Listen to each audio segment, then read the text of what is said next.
Will the other two Will poems the be there too? translations be there as well? Yeah. You can do a package deal, Stan, if you can get. Whatever Jeff says.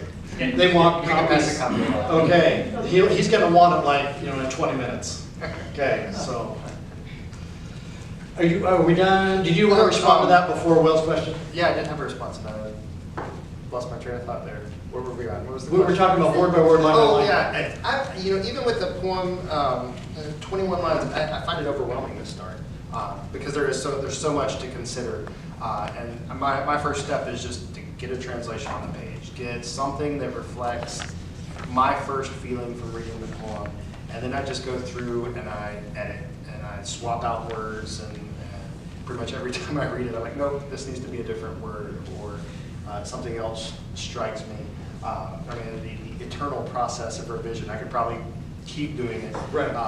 But yeah, it's such there's so much to consider that I find I have to start somewhere by just doing even a crappy translation and then making that better and trusting that my revision process will actually give me something decent at the end. But I think that's the same process that the original poet goes through. I mean, the original poet often will have this nebulous concept and say, I've got to put this into words. And we do the same thing. We'll swap out words, we'll swap out lines, and we'll say, no, we're still not getting it. It's also intimidating to be doing your poem too, because I don't want to let you down. Well, I'm honored by that. I'm honored that both of you agreed to this project. I was honored when Nadia suggested that it would be one of my poems, because that was not my intent either.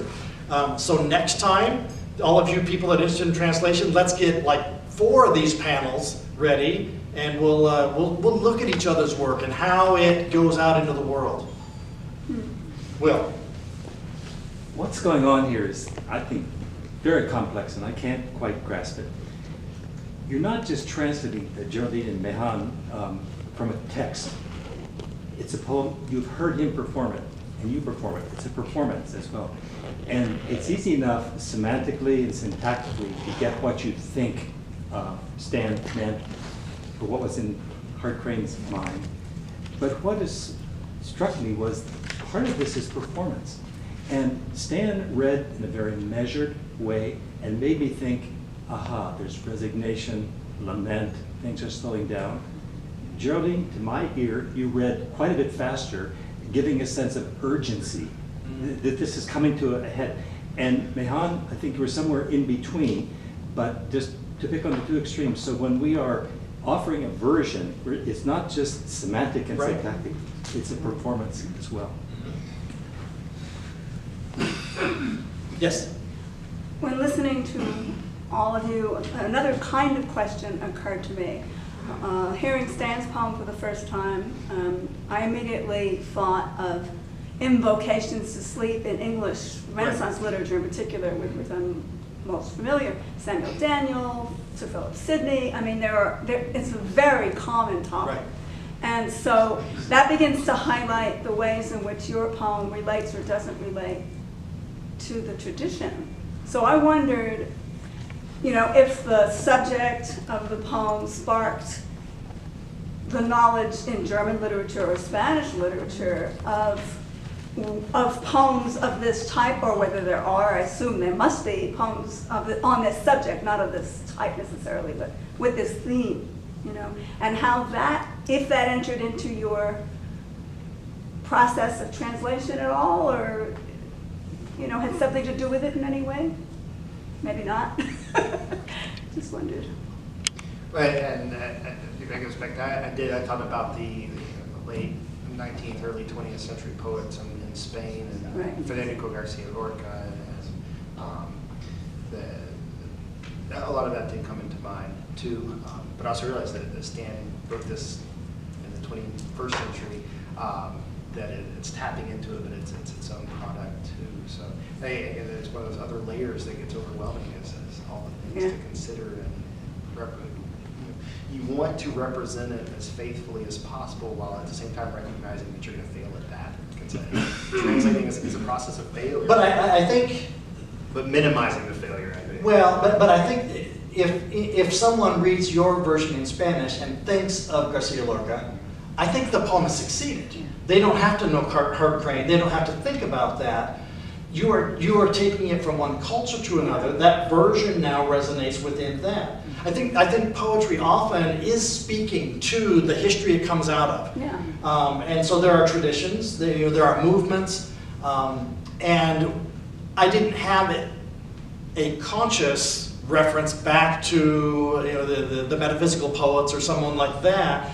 But because I read them, it's a part of who I am, and it's going to creep into the poem. It started out as a poem about Hart Crane, and saying, I understand why someone would want to just die and give up. How do I get past that? That's what this poem is trying to get to, and so it ends up grasping, because it says, you know what, I can't find it in my daily life. I've got to go back to these tropes from mythology in order to find a way to grapple with the stuff I'm facing day by day. And I think that mythology, because it is so old, informs all three of the language we've chosen. I would like to know from Nadia what it does in Arabic. Yeah. Yes, Ellen. This is more a comment than a question, but I love the fact that you're seeing these as different versions. We have a number of international students at my university, and I remember about 3 years ago I decided in a very introductory creative writing course to add the option that for one assignment, any student could do a literary translation. And initially when I offered that, and I went over the syllabus in that tedious first class where you go over the syllabus, you could see students thinking, wow, that's getting off easy. But the students who did it all understood, because my argument was that translation is a creative act. That sure, you can do a literal translation, but if you're going to try to make this a poem that can stand by itself in the new target language, then you are going to have to be a poet. You're going to have to make judgment calls and huge departures sometimes in order to create analogs rather than direct kind of denotative translations. And that's been really, really, and I would say too that a lot of native English speakers have taken me up on it too.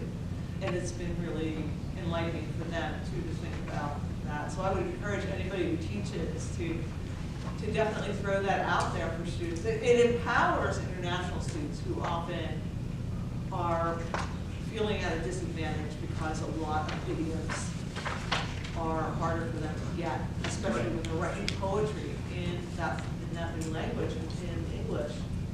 And it's always a really great moment in my class when somebody takes me up on that